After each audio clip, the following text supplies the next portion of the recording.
After 17 days of mystery, we learned today that all that stands between a fragile hope and a brutal reality is one sentence. The government of Malaysia today told the families of 239 people their loved ones will not be coming home. That new evidence concludes the plane plunged into the ocean. So today, what have officials learned that makes them so certain? And what about the debris floating in the water? Is that from Flight 370? We begin with ABC's David Wright on the shattering news for the families. It is therefore with deep sadness the Malaysian Prime Minister delivered the news we've all been dreading. Flight MH370 ended in the southern Indian Ocean. Today in Beijing and Kuala Lumpur, heartbreak. As the Malaysian government announced that the final flight path was narrowed down through data from the satellite firm Inmarsat, tracking pings from the plane. The pings match our plot for the southern route. They do not match the northern route, and therefore the northern route is ruled out. The exact spot it went down, still unknown. Earlier today, new clues. An Australian P-3 spotted debris, a gray or green circular object and an orange rectangular object. We don't yet know if they were from the plane. Searchers marked the area with smoke flares. For a week now, search and rescue teams have been guided by grainy satellite images, combing this remote stretch of sea bigger than California. We've been with them, flying low over choppy seas and heavy fog. Once they find the debris field, the heavy wreckage is liable to be miles away and miles down. Finding it will require submersible drones like these. The computer models that we have done shows that the debris has moved almost 500 kilometers away from where it would have originated from. Because it's been so long. It's been so long and the currents are quite strong.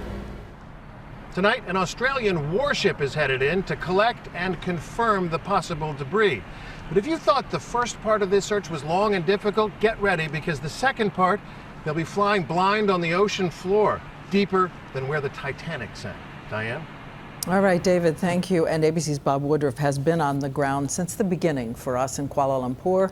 And he's there with the families as they struggle with word tonight that they should give up hope.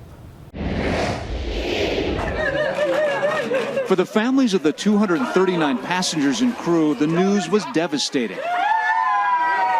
At this hotel in Beijing, where many families have been living, raw grief. Others brought out by stretcher. And there was also anger. Malaysian Airlines is lying, this man shouts. The families I have met kept to themselves today.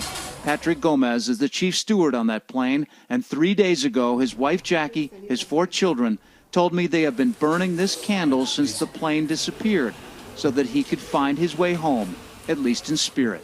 If it's in the ocean, it's final, you know. He comes back in a different way, which is not what we want. I did talk to Jackie about an hour after that announcement. She was, as you can imagine, absolutely in tears, but she was surrounded by her family, her priest, and also a representative from the airline.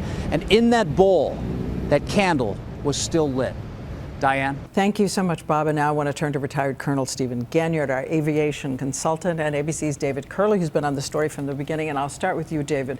How convinced are American investigators that these families should now give up hope? They are convinced that this aircraft is in the southern Indian Ocean. And what we learned today from the satellite companies, they took some additional data points, put them all together, the fuel, the glide pattern from Boeing. They had others check their data. Are we right? Is this where the plane is? Yes, this is where this aircraft is. But the fact that they did it today just says to me they know even more. There's something they're not telling us. Obviously that national security assets, not only of the U.S.'s, but others have been used in this. And I'm sure they're not telling us everything about where they know, how they know where this aircraft is. Okay, I want to turn to you, Steve, because what about the debris field? We're seeing more and more sightings of debris. What does it say to you? Well, Diane, we have to remember that looking at debris fields in the ocean is very difficult. When an airplane hits on land, it tends to create a pattern that investigators can look at. So although they're looking at small pieces, they also have the whole of the puzzle as well.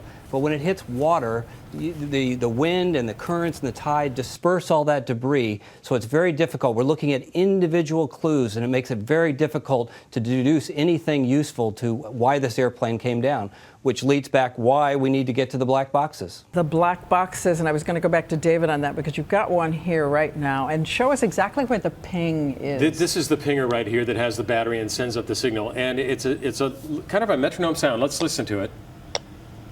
And this is what these submersible crafts will be listening for. But there's a chance this isn't working.